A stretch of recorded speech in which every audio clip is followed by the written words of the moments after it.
السلام علیکم ناظرین، پروگرام پیسروں کے ساتھ میں حفظ الایوبی۔ ناظرین، حکومت نے IMF کی شرائط پر 170 ارب روپے کا منی بجٹ پیش کر دیا ہے۔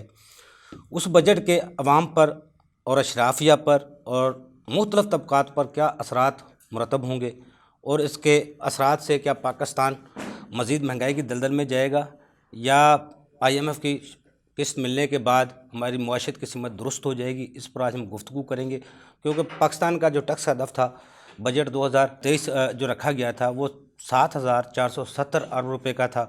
اب 170 ارب روپے کا منی بجٹ آیا ہے، اب 7,640 ارب کا ٹیکس ہدف ہو گیا ہے۔ یہ کس طرح پورا ہوگا، اس پر گفتگو ہوگی، اور اس پر بات کرنے کے لیے میرے ساتھ اسٹوڈیو میں موجود ہیں عمر اقبال خواجہ صاحب، سینئر ایڈوکیٹ ہیں، ماہر ٹیکس امور ہیں، اور لائن پر ہمیں جوائن کریں گے کاشف انور صاحب، آپ صدر ہیں Lahore chamber of commerce and industry کے، اور رانا منیر حسین صاحب، آپ صدر ہیں پاکستان ٹیکس بار ایسوسیشن کے، اور مجھے جوائن کریں گے زاہد رضوی صاحب، آپ سابق نگران صوبائی وزیر خزانہ رہ چکے ہیں، وزیر قانون رہ چکے ہیں، پیٹرن ہیں لاہور ٹیکس بار کے، اور موجودہ صدر ہیں انجمن حمایت اسلام کے۔ ان سے گفتگو کریں گے۔ سب سے پہلے میں اپنی گفتگو کا آغاز عمر اقبال خواجہ صاحب سے کرنا چاہوں گا۔ حضور یہ بتائیے گا، یہ منی بجٹ لانے کی ضرورت کیوں پیش آئی؟ منی بجٹ لانے کی ضرورت اس لیے پیش آئی کہ پاکستان کے پاس فارن ایکسچینج ریزرو بڑی تیزی سے گر رہے ہیں، اور ہمارا بیلنس آف پیمنٹس بڑی بری طرح آؤٹ ہو گیا ہے۔ ہمیں قرضوں کی ادائیگیاں کرنی ہیں، جس کے لیے IMF کہتا ہے کہ اپنی آمدن کو بہتر کریں، اور اس آمدن کو بہتر کرنے کے لیے مزید ٹیکسز لگائیں۔ مسئلہ یہ ہے کہ اگر ہم نہیں کرتے تو IMF ہمیں قرضہ نہیں دے گا، اور اگر وہ قرضہ نہیں دے گا تو پاکستان ٹیکنیکلی تو پہلے ہی ڈیفالٹ کر چکا ہے، پھر پریکٹیکلی بھی ڈیفالٹ کر جائے۔ اچھا عمر صاحب، یہ معاہدہ وہی نہیں ہے جو عمران خان صاحب 5 سال کے لیے حکومت آتی ہے، 5 سال کے لیے جو قسطیں پیکج ان سے معاہدہ ہوتا ہے تو وہ قسطیں ہر سال میں ریلیز ہوتی ہیں، یہ آخری قسط تھی جس کے لیے یہ منی بجٹ لایا گیا؟ یہ میرے خیال میں یہ بات درست نہیں ہے۔ یہ وہ معاہدہ نہیں جو عمران خان صاحب نے انیشلی 2019 میں IMF کے ساتھ کیا تھا۔ انفیکٹ عمران خان نے جو معاہدہ کیا تھا اس کی تو 30 جون پچھلے تک ختم ہو جانی تھی، آخری قسط بھی مل جانی تھی، جو مل چکی ہے۔ یہ ایک ایکسٹینڈڈ پروگرام ہے جو اس حکومت کی ریکویسٹ پر اس معاہدے میں 1 سال کی توسیع کی گئی تھی۔ اور مسئلہ یہ ہے، یہ جو بار بار حکومت کہتی ہے کہ معاہدے کی شرائط عمران خان طے کر کے، یہ بات بالکل غلط ہے۔ یہ 170 ارب کے ٹیکس کو عمران خان طے کر کے گیا تھا۔ عمر صاحب، ویسے دیکھا جائے جب 2021 اور 22 کا جو بجٹ پیش کیا گیا تھا، جس میں ٹارگٹ 5,829 ارب روپے کا رکھا گیا تھا، تو وہ عمران خان صاحب نے اس بجٹ کو انکریز کر کے 6,150 ارب روپے کا کر دیا گیا تھا، اور وہ جو پیٹرول پہ سبسڈی دی گئی، بجلی میں رعایت عوام کو دی گئی، وہ جو ٹیکس ہدف بڑھایا تھا اس پہ عوام کو IMF کو انہوں نے حکومت نے ایگری کیا تھا، جس کے شوکت ترین صاحب بھی وضاحت کئی دفعہ کر چکے ہیں۔ اس کا مطلب IMF سے کوئی ناراضگی تو نہیں تھی پاکستان تحریک انصاف کی حکومت سے IMF کی؟ نہیں، یہ تھوڑی سی اس میں وضاحت میں کر دوں کہ ناراضگی تو تھی، لیکن انہوں نے اس کو سمجھانے کی کوشش کی تھی کہ ہم نے یہ جو سبسڈی دی ہے ایکسیس کلیکشن کے اگینسٹ دی ہے۔ 5,870 کی بجائے 6,200 ارب اکٹھا ہوا تھا، 6,150 کے، اور اگر 30 جون 2022 کی میں بات کروں تو اس میں جو سبسڈی تھی اس کی بعد میں صرف 24 یا 30 ارب روپیہ ڈیفیسٹ تھا۔ تو انہوں نے ان کو بتایا تھا کہ یہ 300 ارب روپیہ ہم نے اپنے ریونیو کو بڑھا کر وہاں سے اس کو میٹ اپ کیا ہے۔ اصل مسئلہ جو سمجھنے والی بات ہے، مجھے تو اس حکومت کی موجودہ حکومت کو آئے بھی 9-10 ماہ ہو گئے ہیں۔ یہ 2023 کا جو انہوں نے بجٹ پیش کیا تھا PDM کی حکومت نے، اس میں سے 1,519 ارب روپے کی سبسڈیز تھیں عوامی، جو عوام کے لیے ریلیف دیے جاتے ہیں، جن میں سے 815 ارب روپے کے ریلیف ختم کیے گئے تھے بجٹ میں۔ یہ بھی اب 170 روپے کا جو ارب کا جو بجٹ آیا، اس میں بھی کوئی سبسڈیز ختم کی گئی ہیں؟ دیکھیں، یہ 170 ارب کے تو ٹیکسیشن میئرز ہیں، اس کے علاوہ ایکسپورٹ اورینٹیڈ سیکٹرز کو حاصل استثناء بھی ختم کر دیے گئے ہیں۔ تو اگر دیکھا جائے تو اس کا تو کل امپورٹر کے لیے کہ ایکسپورٹر کے لیے؟ ایکسپورٹر کے لیے۔ اچھا، ایکسپورٹ والوں کو سستی بجلی ملتی تھی، ایکسپورٹ والوں کو ڈیفرنٹ ریبیٹس ملتے تھے، وہ سارے کے سارے اس کے اندر اس کو میں نہ کرنے کی کوشش کی گئی ہے۔ تو اس کا تو نیٹ امپیکٹ 400 ارب روپے کا آئے گا۔ یعنی کہ یہ 170 روپے صرف ٹیکسیشن سے پورے کیے جائیں گے، اور جو وہ استثنا ختم کیا گیا اس سے بھی 200-250 ارب روپے کا فرق پڑ جائے گا۔ اس کا مطلب پھر مہنگائی کا جن جو آئے گا وہ عام آدمی اس سے متاثر ہوگا کہ جس طرح حکومت کہہ رہی ہے لگژری آئٹم پہ ہم نے لگایا 170 ارب روپے کا ٹیکس اشرافیہ کے لیے یہ اب دیکھیں یہی بات بڑی، اس میں مہنگائی کی تو بڑی شدید لہر آئے گی. اس کی وجہ یہ ہے کہ مہنگائی دو طرفہ ہے پاکستان. موڈیز ایک ایجنسی ہے جس نے کہا تھا 33% مہنگائی اس سال میں متوقع کی جا رہی ہے. سر اگر تو دیکھا جائے تو پچھلے سال کے مقابلے میں چیزوں کی اگر ایک ایگزیکٹ سال میں تو اس وقت تو 45-50% قیمتیں بڑھ چکی ہیں. پاکستان کو مصیبت یہ ہے، آپ اس کو سمجھنے کی کوشش کریں، اس حکومت کی پالیسیز کی وجہ سے ڈالر بے قابو ہوا ہے، اس سے 35% روپیہ نیچے چلا گیا ہے، اور مہنگائی 15% اس میں ڈالے تو لوگوں کو تو 50% کی مار پڑ چکی ہوئی ہے. آپ کی جتنی چیزیں ہیں زیادہ تر امپورٹڈ آپ خریدتے ہیں، ان کی قیمت تو 50% عمر بڑھ صاحب چکی ہے. یہاں پہ کنفیوژن ہے چھوٹی سی. اصل میں بجٹ کو لوگوں کو تھوڑا سا اپنے دیکھنے والوں کو ویورز کو یہ بتانا چاہتے ہیں واقعی جو ڈالر ہے اس کا عام آدمی سے 22 کروڑ عوام سے کیا تعلق ہے. لگژری چیزیں اگر کوئی منگواتا ہے تو وہ اپنے پیسوں سے منگواتا ہے، اس کے پاس وہ پیسے دیتا ہے، کوئی حکومت کسی کو فری تو نہیں دیتی. نہیں بالکل. اصل پرابلم یہ ہے کہ اگر خالی لگژری چیزیں آئیں نا ڈالر میں، پھر تو واقعہ آپ کی بات ٹھیک ہے کہ وہ اشرافیہ کی استعمال میں ہوگی، اور لیکن ہمارا مسئلہ کچھ اور ہے. ہم جتنا خوردنی تیل منگواتے ہیں وہ بھی ڈالر میں آتا ہے، جتنا ہم یہ گاڑیوں کا پیٹرول ڈیزل منگاتے ہیں وہ بھی ڈالر میں آتا ہے، اور آپ کی تمام جو لوکل انڈسٹری ہے اس کا خام مال بھی امپورٹ ہوتا ہے، وہ بھی ڈالر میں آتا ہے. جب آپ کا خام مال 35% مہنگا ہو جائے گا، جب آپ کا ان پٹ پیٹرول کا مہنگا ہو جائے گا، جب آپ کو تمام بجلی اس پیٹرول سے بنے وہ 35% مہنگی ہو جائے گی، تو عوام کا تو برکس نکل گیا اس میں. جی عوام کا تو یہ ساری جو لوکل بننے والی چیزیں ہیں وہ بھی 35% مہنگی ہو گئی ہیں، کیونکہ ان کا جو را مٹیریل ہے. پاکستان کی بیڈ لک یہ ہے کہ ہم نے اوور دا ایئرز اس کو کبھی سوچا ہی نہیں کہ ہم جو را مٹیریل ہے وہ تو 100% باہر سے امپورٹ کر رہے ہیں. جیسے ادویات ہے، ادویات بند ہو جائیں گی پاکستان میں اگر آپ اس کی قیمت 45% نہیں بڑھائیں گے تو.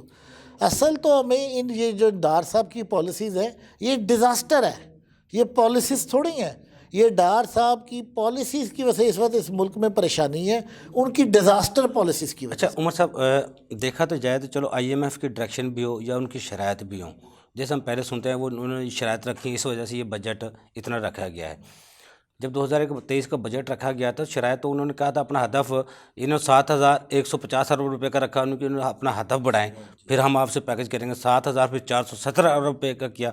جب وہ سال کا بجٹ طے ہو گیا تو پھر 170 ارب کا منی بجٹ کا کیا تعلق ہے؟ یہ آپ کا بڑا پرٹیننٹ اور ریلیونٹ سوال ہے. مجھے بھی ابھی تک نہیں سمجھ آ سکی کہ پاکستان کی معاشی ٹیم، ان کی کوئی پالیسی نہیں ہے، ان کی کوئی ڈائریکشن ہی نہیں ہے.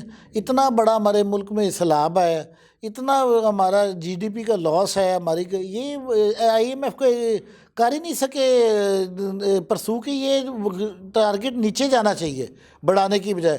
لیکن اس کی بھی پھر دو وجوہات ہیں. ایک تو ڈار صاحب نے بڑے تند و تیز بیانات دیے تھے کہ میں IMF کے خلاف سے آنکھوں میں ڈال لوں گا، میں ان سے قرضے کی ری شیڈیولنگ کی بات نہیں. 4 مہینے آپ نے، لیکن اس کا رزلٹ بھی تو دیکھا نا. وزیر اعظم صاحب نے اپنے بیان میں کہا آپ کو وہ آپ معافی کے مانگنی پڑی دہلی ہے. چیک کر رہے ہیں، آپ کے تمام اکاؤنٹس کو چیک کر رہے ہیں وہ، اور اس کے بعد بھی 10 روزہ مذاکرات جو ہوئے وہ ناکام ہوئے. بالکل ناکام ہی ہوا نا ابھی تک تو. بالکل. وہ ابھی ورچوئل جب ہونے ہیں، آج وہ ایک دن کے لیے ان کا دیکھیے پھر شروع ہوں گے، لیکن التواط ہوئے. اس کا مطلب ہے مذاکرات ابھی مکمل نہیں ہوئے، اس سے پہلے منی بجٹ آ گیا. بالکل آ گیا. اس کی وجہ کہ انہوں نے پری ایکشنز ان کو کہتے ہیں، انہوں نے کہا جی آپ پہلے ایکشنز کریں، ہمیں آپ پر اعتبار ہی نہیں ہے، ہم آپ کو قرضہ بعد میں دیں گے، آپ سارے ایکشنز پہلے کریں. تو 35 روپے جو پیٹرول کی قیمت بڑھائی گئی تھی، وہ تو IMF تب ٹیم مذاکراتی ٹیم یہاں ابھی نہیں تھی، اس کے پہلے 35 روپے قیمت بڑھا دی گئی تھی. اب 22 روپے 20 پیسے پھر بڑھا دی گئی. جی یہ بھی ان کی ڈائریکشن ہے. اب یہی بات ہے کہ یہ اگر مجھے میں عمر صاحب آپ سے بعد میں جواب لوں گا. میرے ساتھ لائن پر مجھے جوائن کر چکے ہیں زاہد رضوی صاحب. آپ سابق صوبائی نگران وزیر خزانہ رہ چکے ہیں، وزیر قانون رہ چکے ہیں، پیٹرن ہیں لاؤ ٹیکس بار کے، اور موجودہ صدر ہیں انجمن حمایت اسلام کے. زاہد رضوی صاحب آپ کو سر اپنے پروگرام میں خوش آمدید کہتے ہیں. یہ آپ منی بجٹ کو کس طرح دیکھتے ہیں اور اس کا حل کیا ہے، سولوشن کیا ہے؟ کیا ہم منی بجٹس پر ہی رہیں گے یا ان لون کی قسطوں کو اتارتے رہیں گے؟ ان کا سولوشن کیا ہے، حل کیا ہے؟ بسم اللہ الرحمن الرحیم. آپ نے جو سوال کیا ہے کہ منی بجٹ کا آنا اور ان سے لونز کا کس طرح پے آف ہوں گے یا کس طرح ہم ان مصیبتوں سے نکلیں گے. میں اس میں یہ منی بجٹ کے بارے میں تو صرف اتنا کہوں گا کہ جو بنانے والے ہیں ان کا کوئی تعلق نہیں جن پہ یہ لاگو ہو رہا ہے، کیونکہ یہ جو ہے کامن مین کے لیے اس میں ریلیف بہت ہی کم ہے، اور ہے ہی نہیں. ایکچولی کم کیا ہے ہی نہیں، اس پہ اور دباؤ ڈالا جا رہا ہے. تو یہ صرف یہ کیا جا رہا ہے کہ جی ہم نے لونز دینے ہیں. تو آپ اس کا حل یہ ہے کہ پہلے آپ یہ سوچیں کہ ان لون سے کس طرح چھٹکارا پایا جائے گا، اور اس کے لیے ضروری ہے کہ آپ اپنے اخراجات کو کم کریں. یہ جو منسٹرز کی اتنی بڑی، ٹھیک ہے وہ تنخواہیں نہیں لے رہا ہے، لیکن ان کا پٹرول، گاڑیاں، یہ سارے خرچے ہیں. تو آپ کو اپنے خرچے جو ہیں ریسٹرکٹ کرنے پڑیں گے.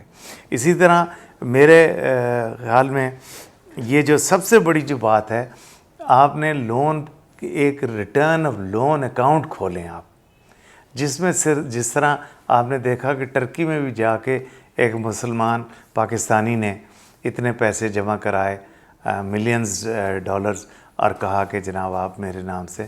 تو ہمارے ہاں بھی لوگ چیریٹیبل اور ان چیزوں کو پیسے دیتے ہیں، لیکن اس کے لیے ان کا مینجمنٹ پہ اور ان کے رن کرنے والوں پہ یہ جو ہے اعتبار اتنا نہیں ہے، اور اس وجہ سے وہ کوشش کرتے ہیں کہ یہ ہم اس کو اوائڈ کریں. ورنہ ہمارے ہاں دیکھیں عیدی کا محکمہ چل رہا ہے، آمین ان کا جو رفائی ادارہ ہے، اخوت ہے، اس طرح ساری چیزوں میں لوگ کرتے ہیں.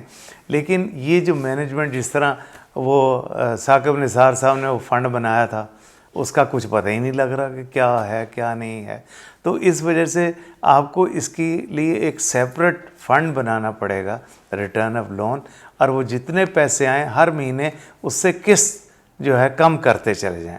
اور اس ریٹرن آف لون کو امپروو کرنے کی میں آپ کو ایک اور ترکیب بتاتا ہوں کہ آپ یہ کوشش کریں کہ لوگوں کے جو ڈپازٹس ہیں بینک میں، 20 لاکھ روپے تک جس کا اکاؤنٹ ہے، اس سے آپ کوئی پیسے نہ لیں، اور جو 20 لاکھ سے 50 لاکھ کے درمیان ہے ان کے ڈپازٹ میں سے 1% ان کو بتا کے جو 31 دسمبر کو تھا اس کے سے کر کے 1% اس کا لے لیں.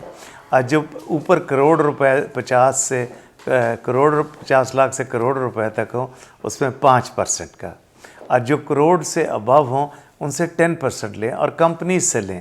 اور یہ سارا پیسہ جو آپ کلیکٹ کریں، یہ آپ کہیں کہ ہم ریٹرن آف لون کے لیے کر رہے ہیں. تو اس طرح جب آپ ریٹرن آف لون میں فنڈز آئیں گے اور لوگ دیں گے، جو جس طرح وہاں ٹرکی میں دیا ہے اسی طرح باہر سے لوگ بھی دیں گے، تو آپ اس کے فنڈز کو دیں. اب دیکھیں نا، جس طرح ٹریول کا اتنا گڑبڑ ہونی شروع ہوگی، ایئر لائنوں نے اپنے کام بند کر دیے ہیں، اپنی وہ بند کر رہے ہیں. تو اس کے لیے آپ الاؤ کریں کہ ان کی پیمنٹس جو ہے بجائے آپ روکنے کے، آپ کہیں کہ بھئی تم اپنے ملک کی کرنسی میں لے لو. مثلا تھائی ایئر ویز ہے، ان کو کہیں بھئی آپ اپنے اس میں اپنی کرنسی میں لیں. اور جو اس نے ایمریٹس نے بند کیا ان کو کہیں، کیونکہ پریشر جو ہے وہ زیادہ تر ڈالرز پہ ہے اور دوسری کرنسیوں پہ نہیں. تو اس وجہ سے نہیں تو آپ کا باہر کا ٹریول بھی ختم ہو جائے گا. تو میری یہ گزارشات ہیں جو کہ حکومت کو چاہیے کہ ان سٹیپس کی طرف کریں. باقی تو بجٹ تو انہوں نے کر ہی دیا ہے، تو اس کا یہ حل میرے نظر میں. بہت شکریہ زاہد رضوی صاحب، آپ نے ہمیں ٹائم دیا. ریٹرن آف لون اکاؤنٹ کھولیں اور ملک کے قرض کو اتاریں. زاہد رضوی صاحب اس سے پہلے بھی اکاؤنٹ کھول چکے ہیں. اس پہ ہم بریک سے بعد آگے گفتگو کریں گے. ناظرین میرے ساتھ رہیے گا، چھوٹا سا کمرشل بریک لیتے ہیں. بہت سا باتیں ابھی باقی ہیں جو منی بجٹ کے حوالے سے ہیں. منی بجٹ کیوں لائے جاتے ہیں، اور IMF کیا واقعی پاکستان کو مجبور کرتا ہے، یا ہمارے جو سیاستدان ہیں، ہماری حکومتیں اپنے اخراجات کو پورا کرنے کے لیے عوام پر بوجھ ڈالتی ہیں. لیکن بریک کے بعد.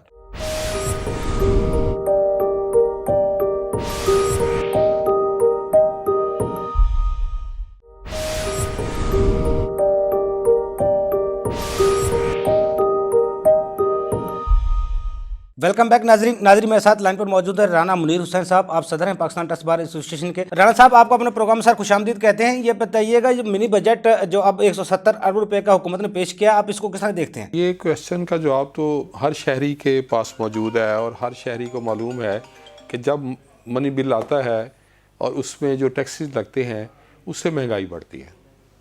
ٹیکسز بھی جو ہیں وہ جس طرح آپ کو معلوم ہے کہ ٹیکسز دو طرح کے ہیں. ایک ٹیکس تو ڈائریکٹ ٹیکس ہوتا ہے, ایک انڈائریکٹ ٹیکس ہوتا ہے. جو ڈائریکٹ ٹیکسز ہوتے ہیں اس کا جو ادا کرنے والا ہے اس کی جیب سے نکلتا ہے. جو کہ انڈائریکٹ ٹیکس ہوتا ہے اس کے جو اینڈ کنزیومر ہے الٹیمیٹلی اس نے پے کرنا ہوتا ہے. تو کوئی آئٹم جس میں سیل ٹیکس لگتا ہے یا اس میں سیل ٹیکس میں جو اضافہ ہوتا ہے وہ آخر کار جو اس آئٹم کو یوز کرنے والا ہوتا ہے اس نے ادا کرنا ہوتا ہے. تو وہ آئٹم جو ہے جتنے ہاتھوں سے گزرتی ہے اس میں وہ سیل ٹیکس جو ہے وہ ایڈ ہوتا چلا جاتا ہے, اور جب وہ ایڈ ہوتا چلا جاتا ہے تو پھر اس کی اسی جس طرح ایڈ ہوتا ہے اسی طرح اس آئٹم کی جو قیمت ہے وہ بڑھتی چلی جاتی ہے. مثال کے طور پر ابھی ہم نے جو 1% صرف جو ہے وہ سیل ٹیکس بڑھایا ہے, بظاہر وہ مہنگائی جو ہے وہ 1% کی ہونی چاہیے. یعنی پہلے اگر 17% ٹیکس تھا تو کوئی چیز 117 روپے کی بک رہی تھی, اب 18% ہو گیا ہے تو وہ چیز 118 روپے کی بکنی چاہیے. لیکن ایسا نہیں ہوگا.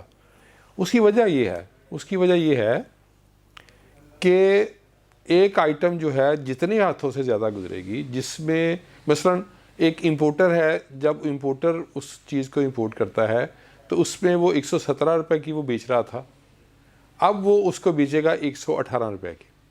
اب وہ جو امپورٹر ہے کسی مینوفیکچرر کو بیچے گا تو وہ مینوفیکچرر جو ہے وہ بھی اس میں ویلیو ایڈیشن کرے گا.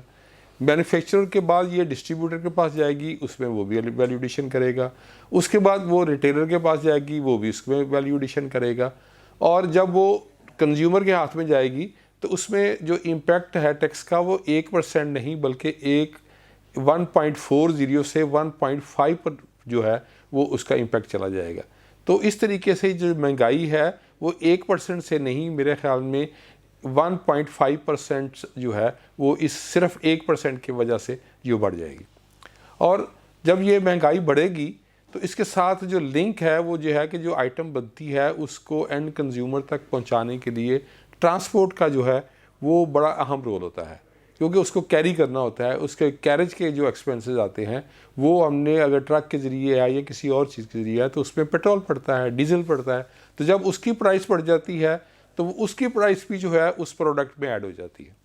تو اس طریقے سے اگر ہم ویلیو ایڈیشن جو ہے اس کو 1.4 یا 1.5% لگا لیں اور اس میں جو پیٹرول کی پرائسز جو ہیں وہ بڑی ہیں, اگر وہ اس میں شامل کر لیں تو یہ جو مہنگائی ہے ہماری کم از کم جو ہے وہ 6% بڑھے گی. تو 1% کا امپیکٹ 6% پہ چلا جائے گا, اور یہ جو مارکیٹ میں جو چیزیں بک رہی ہیں ہمیں وہ فوری طور پر 6% سے مہنگی ہو جائیں گی. رن منی صاحب, آخر میں یہ بھی بتائیے گا کہ معاشی حالات کو بہتر کرنے کے لیے حکومت کے پاس منی بجٹ کے علاوہ کوئی دوسری آپشن بھی موجود ہے, ان کا حل کیا ہے؟ میں تو اس کے حق میں ہوں. میں اس میں حق میں اس لیے ہوں کہ پاکستان کو فارن ایکسچینج کی بہت ضرورت ہے, اور فارن ایکسچینج میں جس طرح ہمارے اکانومسٹ کہتے ہیں کہ 2/3 اکانومی جو ہے وہ ہماری بلیک میں پڑی ہوئی ہے, اور وہ جو ہے اس کے اوپر نہ گورنمنٹ کو کوئی فائدہ ہو رہا ہے اور نہ ہی اس کی جو ہماری معاشی کنڈیشنز ہے اس کا کوئی فائدہ ہو رہا ہے. تو اگر ہم یہ کہہ دیں کہ بہت بڑی ایمنسٹی نہ دے, ہم صرف فارن ایکسچینج کے اوپر ایمنسٹی دے دیں, اور اس میں جیسے انکم ٹیکس میں پہلے قانون تھا کہ کوئی بھی پیسے اگر باہر سے آئیں گے, فارن ایکسچینج آئے گا تو اس کی کوئی پوچھ گچھ نہیں ہوگی. تو اگر ہم اسی کو دوبارہ الاؤ کر دیں تو یہ اس طرح سے ہمارا بہت سارا فارن ایکسچینج باہر سے آ سکتا ہے. لیکن پرابلم کیا ہے؟ پرابلم یہ ہے کہ ہم کوئی پالیسی اپنے طور پر بنا ہی نہیں سکتے ہیں. ہم نے بہت ساری کمٹمنٹس جو ہے وہ IMF سے کی ہوئی ہیں, جس کمٹمنٹ میں یہ بھی شامل ہے کہ ہم کوئی ایمنسٹی نہیں دیں گے, کوئی کنسیشن نہیں ہم دے سکتے اپنے طور پر. تو اس کو کہنا تو آسان ہے, اس کی ڈیمانڈ کرنا تو آسان ہے کہ ایمنسٹی دے دی جائے, لیکن وہ جو کمٹمنٹ ہے وہ اس کے آڑے آتی ہے, اس کی وجہ سے ہم اس حالت میں نہیں ہیں کوئی ایمنسٹی اناؤنس کر سکے. ہم نے اپنے ہاتھ باندھ دیے ہوئے ہیں, ہم نے وہی کام کرنا ہے جس کی اجازت ہمیں IMF سے ملنی ہے, تو وہ ہم نہیں کر سکتے.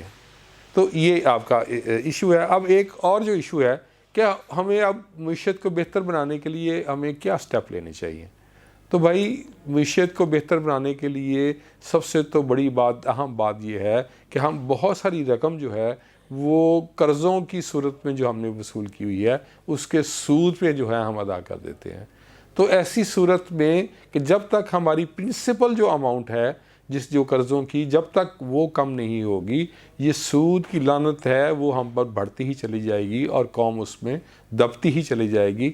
اور اس کو سود کو جس کو ہم ڈیٹ سروس بھی کہتے ہیں، اس کے لیے ہمیں مزید جو ہیں وہ قرضے لینے پڑتے ہیں اور جس میں ہم مزید دلدل میں پھنستے چلے جاتے ہیں.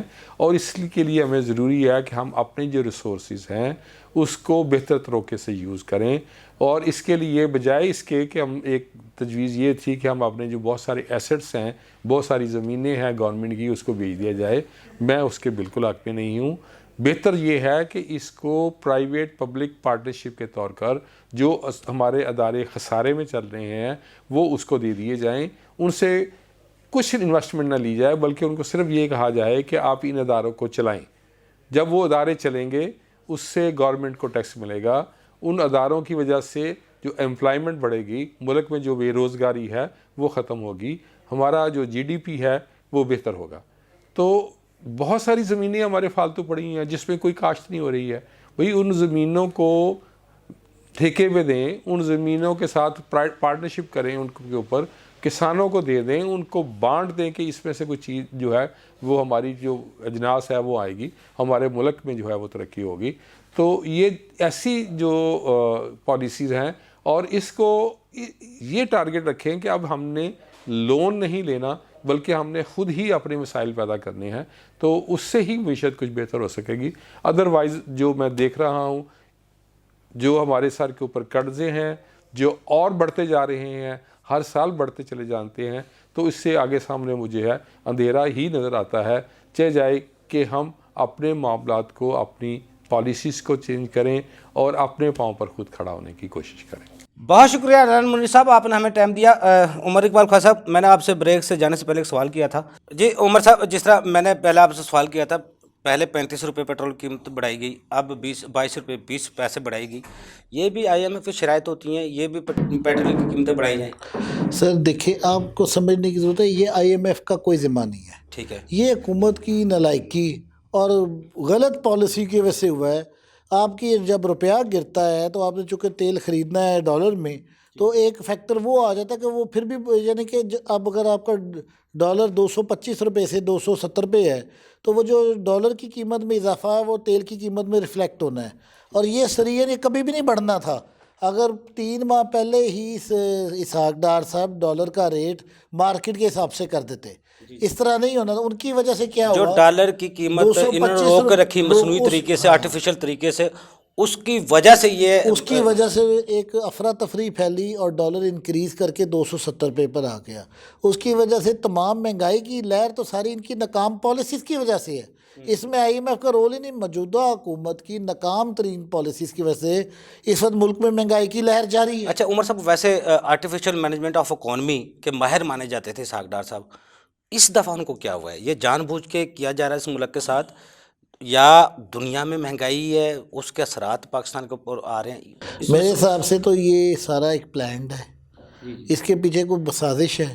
یہ پاکستان کی اکانومی کی اس وقت جو ابتر حالت ہے، جب آپ کے 2022 کی رپورٹ میں 6% گروتھ والا ملک جس کے $22 بلین کے ریزروز ہوئے اور ہر کاروبار چل رہا تھا، اس وقت یہ حالت ہے کہ ملک کے سارے کاروبار بند ہیں. یہ ایلسیز نہ کھولنے کی وجہ سے انڈسٹری بند ہو گئی، ٹیکسٹائل سیکٹر سارا متاثر ہوا. اب چھوٹے چھوٹے جو بزنس مین کارخانے چلاتے تھے جن کی مشینری رکی وہ پریشان ہوئے. ادرک، تھوم، پیاز کے 5000 سے زائد کنٹینر، 5700 کنٹینر وہاں کھڑے رہے. اب بھی 4000 2,500 کی ایلسیز اب تک بھی نہیں کھل رہی، ان کو وہ چیزیں نہیں مل رہی. شرائط پوری کرنے کے باوجود بھی 180 دن کی، اس کے باوجود بھی نہیں چیزیں. میں سر آپ سے یہی گزارش کر رہا ہوں کہ یہ جو یہ موجودہ حکومت ہے اس کے اوپر اعتبار نہیں کر رہا کوئی بھی. صرف اعتماد اس کا کا پرسیپشن ہی ہے کہ یہ امپورٹیڈ ہے اور یہ تھوڑے سے کرپشن کا ان کا جو معاملہ ہے اس کی وجہ سے دنیا ان کے ساتھ تعاون بھی نہیں کرنا چاہتی اور بیرون ملک پاکستانی بھی نہیں اعتبار کرتا. اچھا عمر صاحب، جتنا اب یہ کہہ رہے ہیں سر 170 ارب روپے کا بجٹ، یہ صرف لگژری آئٹم پر کیا گیا، لیکن